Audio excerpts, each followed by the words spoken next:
ಆಗೈತಿ, ಅವ್ರಿಗೆ ಪಟ್ಟಿ ಹಚ್ಚಾಕತ್ತಾರ, ನೋಡೋಣ. ಗಾಯ ಬಾಳ ಆಗಿದ್ರೆ ಅವ್ರಿಗೆ ದವಾಖಾನೆ ಕಳ್ಸೋನು. ಮೊಬೈಲ್ ನೋಡಾಕತ್ತಿದ್ರು ಮತ್ ಮಾತಾಡಕತ್ತಿದ್ರು, ಅದಕ್ಕೆ ಅದು ಆಗೈತಿ. ಇಲ್ಲಿ ಅದು ಬಾಳ ಅವ್ರಿಗೆ ದವಾಖಾನೆ ಕಳ್ಸೋಣ. ಮೊಬೈಲ್ ತಗೋ ಏನ್ ತಗೋ ಮಾತಾಡ್ರಿ, ಯಾರು ಮತ್ ಮನೆಯಾಗ ನಾನು ಮೊಬೈಲ್ ಇಂದ ಊಟ ಮಾಡಂಗ ಅಂತೀರಿಲ್ಲ. ಈಗ ತಗೋರಿ ಮಾತಾಡ್ರಿ, ಯಾರು ಮಾತಾಡ್ತೀರಿ? ಮಾತಾಡ್ತೀವಿ ನೋ, ಯಾರು ಮಾತಾಡ್ತೀರಿ? ನೋ, ನೀನು ಇಲ್ಲೇ ಎಲ್ಲ ಮೊಬೈಲ್ ಚೆಲ್ಬಿಟ್ರಿ, ಹೋಗ್ಲಿ ಬೇಡ ಬೇಡ, ಇದು ಬಾಳ ಡೇಂಜರ್.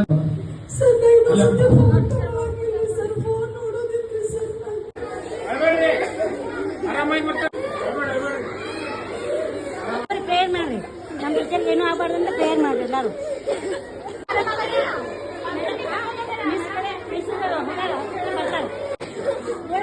ನಮ್ಮ ಟೀಚರ್ ಜಲ್ದಿ ಆರಾಮಾಗಿ